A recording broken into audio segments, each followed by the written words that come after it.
નમસ્કાર વિદ્યાર્થી મિત્રો. હવે લાસ્ટ લેક્ચરમાં આપણે જે યુનિટ 4 છે એનું રીડ 1 છે, માઇન્ડ, બોડી એન્ડ મેડિસિન, તન, મન અને ઔષધિઓ, બરાબર, એના વિશે આપણે જે પ્રાથમિક બાબતો જે આપેલી હતી યુનિટમાં, બરાબર, એની આપણે ચર્ચા કરેલી હતી. હવે ત્યારબાદ એ જ યુનિટમાં જે આપણે જે અધૂરો પોર્શન છે એ પોર્શનને આપણે આગળ વધારીએ. તો આપણે અહીં સુધી પહોંચ્યા હતા લેવલ્સ ઓફ આયુર્વેદિક હિલિંગ, બરાબર. આયુર્વેદથી રોગ મુક્તિના જે તબક્કાઓ છે એ તમારી સમક્ષ અહીં રજૂ કરવામાં આવેલા છે.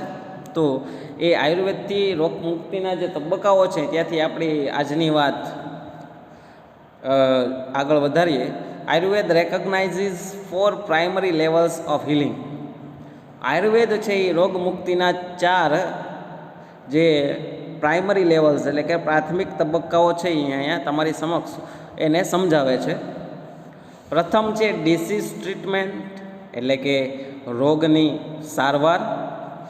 બીજું છે ડિઝીઝ પ્રિવેન્શન, રોગને અટકાવવો અથવા તો એને રોકવો. ત્યારબાદ ત્રીજું છે લાઈફ એન્હાન્સમેન્ટ, જીવન વૃદ્ધિ કે પછી આયુષ્ય કેવી રીતના લંબાવવું, એના ઉપર ત્રીજો તબક્કો છે. ચોથો તબક્કો છે અવેરનેસ ડેવલપમેન્ટ એટલે કે જાગૃતતાનો વિકાસ. તો આ થયા 4 પ્રાથમિક તબક્કાઓ જે આયુર્વેદ દ્વારા તમને સમજાવવામાં અને એ બાબતે જણાવવાનું કહે છે. તો આપણે એમની થોડી વાત કરતા જઈએ. For most of us medical treatment begins when we fall ill. મોટા ભાગે આપણે બધા જ જ્યારે માંદા પડીએ છીએ, બીમાર પડીએ છીએ, ત્યારે જ આપણે આવી કોઈ પણ પ્રકારની સારવાર લેતા હોઈએ છીએ. તો એ આપણે શરૂ કરતા હોઈએ છીએ. તો એવી કોઈ પણ વૈદ્યકીય સારવાર છે એ શરૂ થતી હોય છે. It is a form of disease treatment, a response to a condition that has already occurred. કહે છે કે આપણને જ્યારે કોઈ રોગ થઈ ચૂક્યો છે તેની સારવારના સ્વરૂપમાં આપણે આવી સારવાર શરૂ થતી હોય છે, બરાબર. આવી વૈદ્યકીય સારવાર આપણે લેતા હોઈએ છીએ. It aims at fixing something already broken. જે ઓલરેડી શું છે કે it is fixing something already broken, કે જે વસ્તુ છે એ તૂટી ગયેલી છે, તો ખરાબ થઈ ચૂકી છે, બરાબર, એને આપણે સારવાર કરવાની છે એની, બરાબર. જે ઓલરેડી થઈ ગઈ છે એને આપણે સુધારવાનો પ્રયત્ન કરીશું. However, if medicine begins with the treatment of disease, it is a failure because the disease is already harming us. હવે કહે છે કે તેમ છતાં પણ જો રોગની સારવાર એક ઈલાજ તરીકે આપણે દવા શરૂ કરવામાં આવે તો તે નિષ્ફળતા છે, કારણ કે તે રોગ છે એ આપણને નુકસાન પહોંચાડી ચૂક્યું છે ઓલરેડી. હાર્મિંગ અસ, આપને ઓલરેડી એણે નુકસાન પહોંચાડી દીધેલું છે.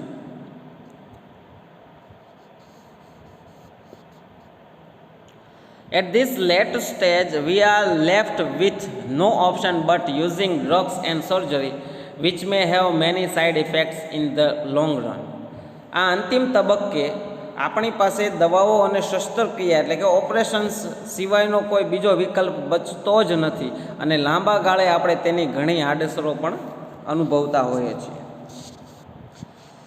એટલે કે આપણે જ્યારે કોઈ રોગ થાય ત્યારે આપણે એની સારવાર લેવા જઈએ તે ઓલરેડી આપણા શરીરને હાનિ તો પહોંચાડી જ ચૂક્યો હોય, તો એના માટે હવે આપણે દવા લેવા સિવાય બીજો કોઈ ઓપ્શન નથી રહેતો, અથવા તો કોઈ એવી બીમારી હોય તો શસ્ત્રક્રિયા ઓપરેશન સિવાય કોઈ બીજો ઓપ્શન રહેતો નથી. A higher level of healing aims at preventing disease before they manifest. ઉચ્ચ કક્ષાની જે રોગ મુક્તિ છે એ જે રોગ દેખાય છે એ પહેલાં જ તેને રોકવાનો ધ્યેય ધરાવે છે. એટલે રોગ થાય એ પહેલાં જ એને અટકાવવો. To reach this stage we ought to consider the fact of our lifestyle, environment, work and psychological condition. આ તબક્કે તમારે પહોંચવા માટે આપણે આપણી જે જીવનશૈલી છે, લાઈફસ્ટાઈલ, આપણું પર્યાવરણ છે, આપણી કાર્ય કરવાની શૈલી છે અને આપણી જે માનસિક સ્થિતિ છે એને ધ્યાનમાં લેવી જોઈએ. We must eliminate the wrong factors in our daily lives that make us helpless to disease. રોગ સામે આપણને લાચાર કરી દે છે તેવા આપણા દૈનિક જીવનના જે પરિબળોને આપણે જાકારો આપવો જોઈએ અને આપણે દૂર કરવા જોઈએ. To some extent, we are always sick because our life itself is unstable. કેટલાક અંશે આપણું જીવન પોતે જ અસ્થાયી હોવાને લીધે આપણે અસ્વસ્થ રહેતા હોઈએ છીએ. અનસ્ટેબલ એટલે અસ્તવ્યસ્ત રહેતા હોય છે, કારણ કે આપણું જે જીવનશૈલી છે એ જ અનસ્ટેબલ છે, અસ્થાયી છે. There are always some disease attacking us, particularly in changes of seasons or in the aging process. કે ઉપરાંત ઉંમર વધવાની પ્રક્રિયા સાથે અને ઋતુઓમાં જે થતા ફેરફાર આવવાના કારણે કેટલાક રોગો આપને સતત આપણા ઉપર હુમલો કરતા જ રહેતા હોય છે. Health is a matter of continual adjustment, like navigating a ship upon the sea. સમુદ્ર ઉપરના જહાજને તમે જેમ હંકારવાની જેમ સ્વાસ્થ્ય છે એ પણ એક સતત અનુકૂળતાનું સાધન સાધવા માટે રહેવાની બાબત છે. જ્યારે તમે બાઇક, સ્કૂટી, સાયકલ અથવા તો કાર ચલાવો અને તમારું ધ્યાન, તમારું આંખ અને તમારા હાથ સ્ટેરિંગ વ્હીલ ઉપર અથવા તો તમારી બાઇકના હેન્ડલ ઉપર ન હોય, બરાબર, તો એ તમે અકસ્માત સર્જે છે. એટલે એવી જ રીતના તમારું ધ્યાન ત્યાં જ પૂરેપૂરું હોવું જોઈએ. એટલે જહાજ તમને ઉદાહરણ આપેલું છે કે તમે કોઈ પણ મોટું શિપ જહાજ ચલાવતા હો એટલે જે તમારું નેવિગેશન સિસ્ટમ છે જે હોકાયંત્ર દ્વારા દેખાડે છે તો એ તરફ જ હોય તો જ તમે સીધી દિશામાં આગળ વધી શકો છો, નહીં તો તમે તમારી દિશા પણ ભટકી શકો છો. તો આપણી સ્વાસ્થ્ય છે એ પણ એ જ પ્રકારનું છે કે તમારે એની સાથે, બરાબર, સતત રીતે એની સાથે અનુકૂળતા સાધવાની જ છે. એટલે કે એમાં તમારું પૂરેપૂરું ધ્યાન રાખવું પડે. Our health is an ongoing concern. આપણું સ્વાસ્થ્ય છે એ અવિરત કાળજી લેતા રહેવાની એક ખૂબ જ સારી એવી બાબત છે. જે લેતા હોય એની માટેની વાત છે. આપણે નહીં કે કોઈ વસ્તુ છે અથવા તો કોઈ એવી કાળજી વિશેની કોઈ ક્યારેય વાત થઈ હોય, બરાબર. આપણે જેવું ભાવે એવું ખાતા હોય છે, ક્યારેય પણ શરીરને અનુકૂળ હોય એવી વસ્તુ આપણે ભાગે જ કરતા હોઈએ છીએ. રામ રામ. પરંતુ જે આપણી ડેઈલી રૂટીન લાઈફ છે એ જ એ ટાઈપની અનસ્ટેબલ છે કે જેના કારણે આપણે એનાથી આપણે જકડાયેલા છે. આગળ વધીએ. Third level of treatment is life enhancement therapy, which aims at improving our vitality and enabling us to live longer. ત્રીજા કક્ષાની જે સારવાર છે એ એક જીવન વૃદ્ધિની ઉપચાર પદ્ધતિ છે જેનો ઉદ્દેશ્ય આપણી જીવન શક્તિને ટકાવી રાખવા અને આપણને લાંબુ આયુષ્ય અથવા તો લાંબુ જીવન જીવવા માટે મદદ કરે છે.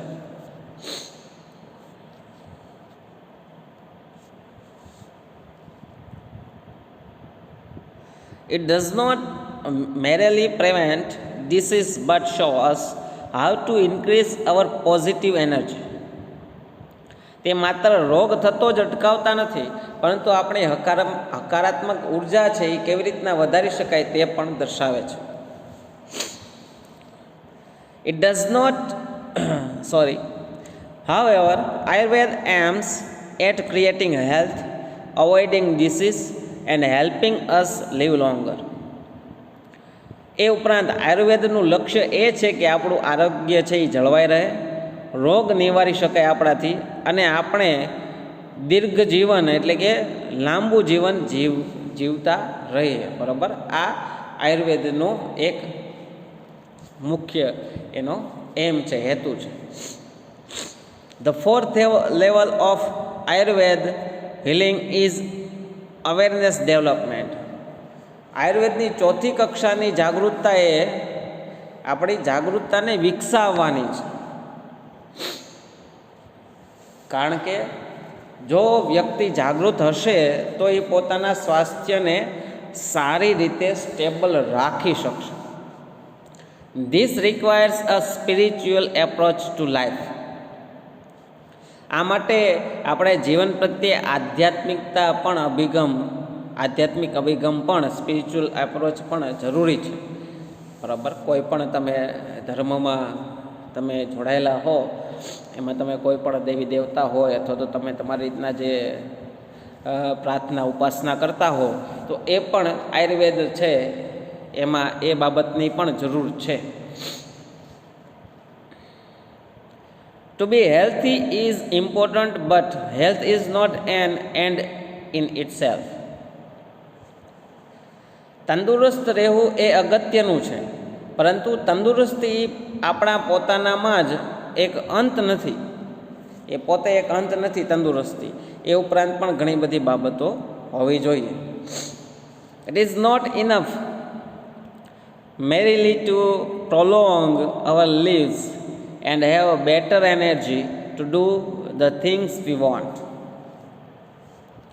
માત્ર આપણા જીવનને જ લંબાવતા રહેવું અને આપણને જ જોઈએ છે એ વસ્તુઓ, એ બાબતો માટે બહેતર શક્તિ મેળવતા રહેવું એટલું જ ત્યાં પૂરતું નથી. એ પણ ખૂબ જ મહત્ત્વની વાત છે, સારી બાબત કહેવાય.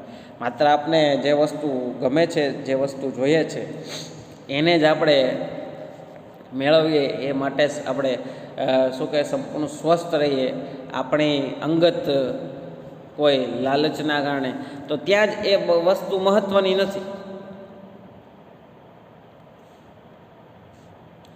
We ought to consider what we are using our energy for and why. આપણે આપણી શક્તિને શા માટે વાપરીએ છીએ અને શું કામ વાપરીએ છીએ તે બાબત પણ આપણે ધ્યાનમાં લેવી જોઈએ. આપણી જે તાકાત છે, શક્તિ છે, એ આપણે ક્યાં વેડફીએ છીએ અને શું કામ વેડફીએ છીએ, તો એ પણ મહત્ત્વની વસ્તુ છે. તમે આખો દિવસ રમવામાં, ટીવી જોવામાં, ગેમમાં અથવા તો મિત્રો સાથે તમારી એનર્જી વેડફો છો અને એના અડધા ભાગની એનર્જીથી તમે તમારું શિક્ષણ કાર્ય પણ સારી રીતે કરી શકો છો. બરાબર, તમારી એનર્જી 50% કરતાં પણ વધારે બચશે જો સારી રીતે શાંતિથી બેસીને તમે તમારું શિક્ષણ કાર્યમાં ધ્યાન આપો તો, નહીં કે રખડવા. તો એ પણ શા માટે અને શું કામ તમે તમારી એનર્જી છે, તમારી શક્તિ છે, બરાબર, એનો ઉપયોગ કરો છો, એનો વેડફો છો, એ પણ બાબત મહત્ત્વની છે.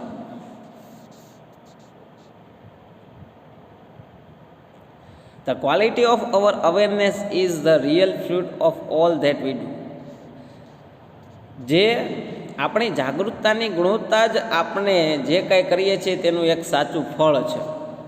આપણી જાગૃતતા માટે, આપણા જીવન માટે, આપણા સ્વાસ્થ્ય માટે શું શું કરવું જોઈએ, શું ન કરવું જોઈએ, એના વિશે આપણે હર હંમેશ જે આપણે બાબતો વિચારતા હોઈએ છીએ એ જ બાબત સૌથી વધારે મહત્ત્વની છે. એ જ આપણું સાચું ફળ કહેવાય. It is our ultimate expression that essence of who we really are. તે જ આપણી એક અંતિમ અભિવ્યક્તિ છે કે જે આપણે ખરેખર જે છીએ છે તે જ આપણે એના માટે એ બાબત કરીએ છીએ. જે આપણું વ્યક્તિત્વ છે, જે આપણું કામ છે, એના માટે આપણે જે કરીએ છીએ એ જ આપણા માટે મહત્ત્વની બાબત છે. Our awareness is the only thing we can take with us until we die. આપણે મરીએ નહીં ત્યાં સુધી આપણે એક જ બાબત આપણી પાસે રાખી શકીએ છીએ અને તે જ આપણી એક જાગૃતતા છે, એ જ આપણી જાગૃતિ છે, awareness. It continues to grow even when the body and mind decline.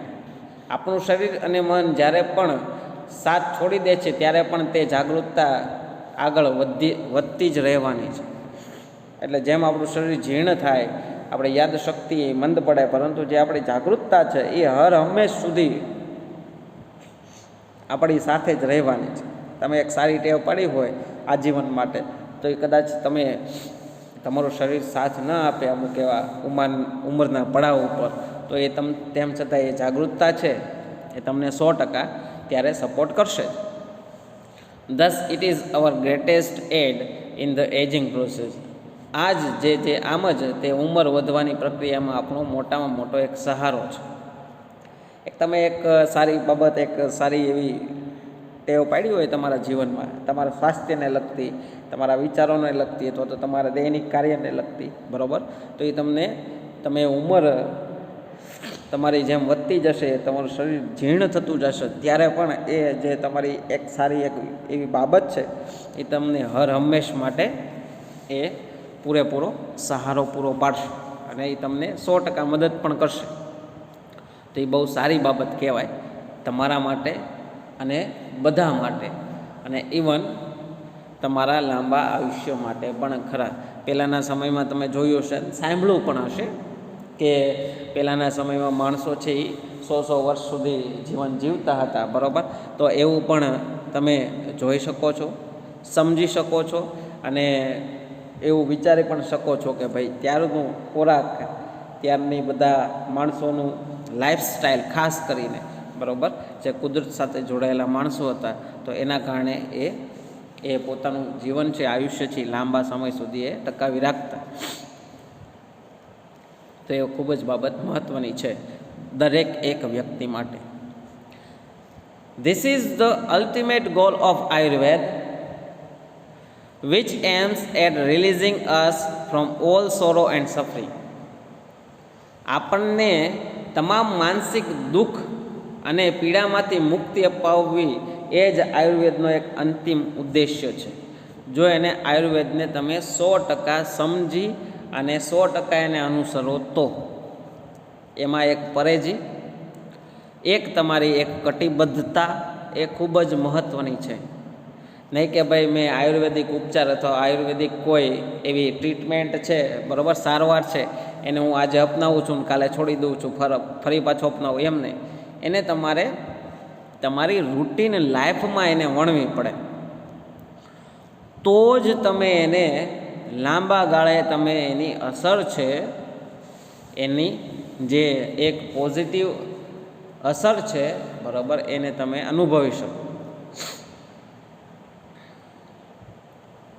True awareness is the ultimate cure for all psychological disorders. તમામ માનસિક જે ગડબડો થાય છે, અમુક જે માનસિક રોગો છે, એનો અંતિમ ઇલાજ માત્ર ને માત્ર સાચી જાગૃતિ છે. અત્યારના સમયમાં ખાસ કરીને જે લોકડાઉનનો સમયગાળો છે, એમાં નવરાશની પ્રમાણમાં જે માણસોમાં જે સાયકોલોજીકલ ડિસીઝ, એટલે જે હું તમને ઉદાહરણ આપી રહ્યો હતો કે જે લોકડાઉનના સમયમાં, અત્યારના સમયમાં જે માણસો જે સાયકોલોજીકલ ડિસઓર્ડરથી જે પીડાઈ રહ્યા છે નવરાશના કારણે, બરાબર, ધંધા રોજગારના કારણે, તો એ એક ખૂબ જ આપણા જે શું કહેવાય કે આપણી જે માનસિક રોગ છે એનો અંતિમ ઈલાજ છે એ સાચી જાગૃતિ છે. તમારામાં જાગૃતતા જ નહીં હોય તો તમે વસ્તુ છે એ સારી રીતે, યોગ્ય રીતે નહીં કરી શકો. તો એ આપણા માટે ખૂબ જ મહત્ત્વની બાબત કહેવાય કે કેવી રીતના જાગૃતતા કેળવવી, કેવી રીતના નેગેટિવ આસ્પેક્ટ્સ છે, નકારાત્મક બાબતો છે, એ આપણા મનમાંથી કેવી રીતના કાઢવી. તો એ આપણો એક પ્રથમ ગોલ કહી શકાય, પ્રથમ ધ્યેય કહી શકાય કે જેના થકી તમે એને સારી રીતે સમજી શકો અને સમજવો પણ પડે. નહીંતર તમે જો તમારી માનસિકતા ગુમાવશો તો આજે નહીં તો કાલે તમે માનસિક રોગી બની જશો. તમે તમારા સંપૂર્ણ જે કાર્યશૈલીમાં તમે સંપૂર્ણ ફોકસ નહીં કરી શકો. એટલે પહેલાં મનને શાંત પાડો, શાંતિથી વિચારતા જાઓ કે ભાઈ મારે શું કરવું છે ને શું નથી કરવાનું, બરાબર, કઈ બાબતો મારા માટે સારી છે ને કઈ બાબતો મારા માટે ખરાબ છે. તો એના વિશે તમારે એક આવી રીતના તમારી માનસિકતા એવી રીતના પોઝિટિવ એટીટ્યૂડથી, હકારાત્મક એક અભિગમથી તમારે સાધવી પડશે કે જેનાથી આવા કોઈ પણ પ્રકારના માનસિક રોગોથી તમે દૂર રહી શકો. અત્યારના સમયમાં વિશ્વમાં સૌથી વધારે જો રોગ પ્રચલિત થયો હોય તો સાયકોલોજીકલ ડિસીઝ છે, માનસિક રોગ. એનું મુખ્ય કારણ એ ટીવી, કોમ્પ્યુટર અને ખાસ કરીને મોબાઈલ. કારણ કે માણસો એકલવાયું જીવન જીવતા શીખી ગયા છે. એક ખૂણામાં બેસીને માત્ર ને માત્ર પોતાનું જે કોઈ પણ આવા સ્માર્ટ ગેજેટ છે એનો ઉપયોગ કરીને માનસિક રીતે એ તાણ અનુભવે છે. તો એ વસ્તુને દૂર કરવા માટે તમારો એક પોઝિટિવ એટીટ્યૂડ છે એ તમારી માનસિકતા સુધારવા માટે ખૂબ જ અસર કરશે, ખૂબ સારી અસર કરશે. તો એવું પણ તમારે શીખવું પડશે. અત્યારના સમયમાં સાયકોલોજીકલ ડિસીઝ છે અને ખાસ કરીને આપણા ભારતમાં જે સર્વે આવ્યો હતો એમાં મોટાભાગના વિદ્યાર્થીઓ કાળના અને જે ન્યૂકમર્સ છે, જે નવા અથવા તો જે માણસો જોબ કરી રહ્યા છે અથવા તો પોતાનો ધંધો રોજગાર ચલાવી રહ્યા છે, એમાંથી મોટાભાગના માણસો છે એ આવી રીતના શારીરિક કોઈ રોગથી નહીં પરંતુ માનસિક રોગથી વધારે પીડાય છે. તો એનાથી આપણે દૂર રહેવા માટે આપણે ઘણી બધી સારી એવી બાબતો કરી શકીએ અને કરવી પણ જોઈએ. બરાબર, આગળ વધીએ. But to understand it we must first look into the mind and its function. પરંતુ આ સમજવા માટે આપણે આપણા પહેલાં આપણું જે માનવ મન છે અને આપણી જે કાર્યશૈલીને તપાસવી પડે. આપણું મન કેવું છે, આપણી કાર્ય પદ્ધતિ કેવી છે, એને પહેલાં આપણે સમજવી પડે, તો જ આપણે એને સમજી શકીએ. We had better start from where we are. આપણે અત્યારે જ્યાં છીએ ત્યાંથી જ આપણે આપણી સારી એવી શરૂઆત કરી શકીએ. In this direction our journey proceeds. અને આપણી યાત્રા આ દિશામાં આગળ વધે છે અને આપણે આગળ વધારવી પણ પડે. આ સમયની વાત છે, બરાબર. અત્યારની જે જનરેશન છે એને સાયકોલોજીકલ ડિસીઝમાંથી મુક્તિ અપાવવા માટે અત્યારના માણસોએ આ બધી બાબતો શીખવી જ પડશે અને શીખવાની જ રહી. તો અહીં આપણે માઇન્ડ, બોડી અને મેડિસિનને લગતી સારી એવી જે બાબતો છે અહીં આપણે કમ્પ્લીટ કરીએ. એના સરસ મજાનો યુનિટ આપણે ઘણું બધું શીખવા મળ્યું અને આપણે ફોલો કરવાનો પ્રયત્ન કરીએ. આયુર્વેદને ફોલો કરવાનો પ્રયત્ન કરીશું, કારણ કે આપણા માટે ફાયદાકારક છે. એનાથી નુકસાન તો થતા જ નથી, એટલે કોઈ આપણે કોઈ એવી આડઅસર, બરાબર, સાઈડ ઇફેક્ટ થતી નથી, એટલે આપણા માટે બહુ સારું છે. પરંતુ એનાથી આપણે ઘણી બધી એવી શું કહેવાય કે સારી એવી બાબતો એમાંથી શીખવા મળે, સમજવા મળે અને આપણું જીવન છે એ સુધરે. તો એ વસ્તુ આપણે કરવી જોઈએ. ત્યાર પછી તમારી સમક્ષ ગ્લોસરી આપેલી છે ઇંગ્લિશ ટુ ઇંગ્લિશ, એ સારી રીતે વાંચી લેવી ટેક્સ્ટ બુકમાં. ત્યાર પછી ઇંગ્લિશ ટુ ગુજરાતી હું તમને સ્પેલિંગ્સ છે એ તમને PDF ફાઇલ સ્વરૂપે પોતો કરીશ, તો એ તમારે તમારી ટેક્સ્ટ બુકની ફેરબુકમાં લખવાના રહેશે. ત્યાર પછી એક્ટિવિટીની ઉપર છેલ્લી વાત કરીએ. કોમ્પ્રિહેન્શનની વન એક્ટિવિટી છે કે ભાઈ make a list of things, factors that are good for health and harmful to health. એટલે કે ગુડ ફોર હેલ્થ, આપણા સ્વાસ્થ્ય માટે સારી બાબતો, અને જે આપણા સ્વાસ્થ્ય માટે ખરાબ બાબતો છે એનું લિસ્ટ બનાવવાનું છે. તો જાતે પણ એ બનાવી શકો, બરાબર. અત્યારે માત્ર ટાઇટલ વાંચ્યાથી જ આપણા મનમાં ઘણા બધા એવા નુકસાનકારક અને ફાયદાકારક બાબતો આપણા મનમાં આવેલી હશે. ત્યાર પછી C1.2 find sentences from the text that are almost opposite in meaning.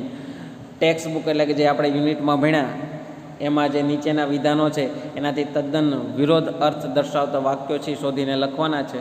તો એ પણ કરી શકો છો. બધી એક્ટિવિટીના હું અહીંથી આન્સર મોકલીશ, એટલે કોઈ ચિંતા કરવાની જરૂર નથી. What is important for a healthy life?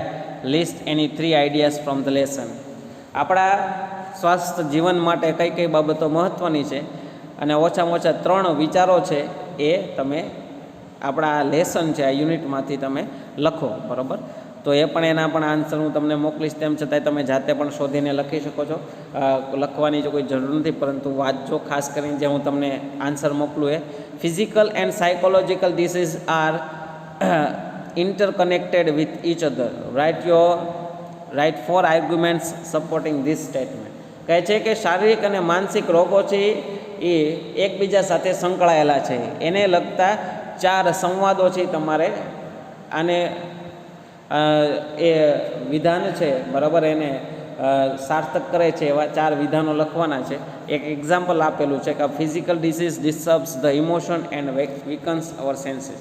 કહે છે કે શારીરિક રોગ છે એ આપણી લાગણીઓ છે એને નબળી પાડે છે અને આપણી જે ચેતાતંત્ર છે એને પણ નબળું પાડે છે. તો એવા ચાર વિધાનો તમે લખી શકો બરાબર. એના પણ હું આન્સર તમને મોકલીશ. There are 4 levels of Ayurvedic healing. There are given below. Mention the number of level against the sentences given below the table. તો 4 લેવલ છે બરાબર આયુર્વેદના, એને લગતા થોડાક વિધાનો આપેલા છે તો એને તમારે ખાલી ક્રમ આપવાનો છે. તો એના પણ હું આન્સર અહીંથી મોકલીશ. Read the statement, write P for problem creators and S for providing solution in the box. બરાબર, જે પ્રોબ્લેમ ક્રિએટ કરતું એની સામે કાઉન્સમાં એટલે કે બોક્સમાં P લખવાનું છે અને જે પ્રોબ્લેમ સોલ્વિંગ છે એને એક બોક્સમાં તમારે S લખવાનું છે. તો એના પણ હું તમને જવાબો છે એ મોકલીશ. ત્યાર પછી આન્સર ધીસ ક્વેશ્ચન સી 1.7 નીચેના પ્રશ્નોના જવાબ આપો. તો પ્રશ્નોના જવાબ પણ હું તમને અહીંથી પહોંચતા કરીશ. તો એ ક્વેશ્ચન આન્સર છે એ તમારે તમારી ફેરબુકમાં લખવાના રહેશે. અને આ યુનિટને લગતી જે શોર્ટ નોટ્સ છે એ પણ હું તમને પોતી કરી. તો શોર્ટ નોટ્સ ખાસ વાંચજો અને એ શોર્ટ નોટ તમારે તમારી ફેરબુકમાં લખવાની રહેશે. ત્યાર પછી C 1.8 discuss the following questions in group and present the groups view in the class. નીચેના જે વિધાનો પ્રશ્નો છે એનો વિશે તમારે ચર્ચા કરવાની છે બરાબર. અને જે તમારા ગ્રુપના અથવા તો જે તમે ચર્ચા કરેલી છે અંદરો અંદર મિત્રો સાથે તો એ તમારા વ્યૂઝ છે, તમારા જે મંતવ્યો છે એ રજૂ કરવાના છે ક્લાસ સમક્ષ. તો આ લાઈવ ક્લાસ હોય તો આવી એક્ટિવિટી શક્ય બને એટલે આ એક્ટિવિટી આપણે અહીં સ્કીપ કરીશું, પરંતુ એના જે પ્રશ્નોના જવાબ છે એ હું તમને પહોંચતા કરીશ. તો અહીં આપણે આજના જે લેક્ચરમાં આપણે માઇન્ડ, બોડી એન્ડ મેડિસિન છે એની વાત અહીં આપણે કમ્પ્લીટ કરીએ અને નેક્સ્ટ લેક્ચરમાં ફરી આપણે આગળનો જે રીડ 2 છે બરાબર યોગ ફોર હેલ્થ એની ચર્ચા કરીશું. અને આને લગતી PDF ફાઇલ છે હું તમને જે તે લેક્ચર મળે એ દિવસ છે તો હું તમને આની PDF ફાઇલ છે એ પહોંચતી કરીશ બરાબર. એનો વ્યવસ્થિત અભ્યાસ કરજો અને અહીં મારો લેક્ચર અત્યારે કમ્પ્લીટ કરું છું. ધન્યવાદ.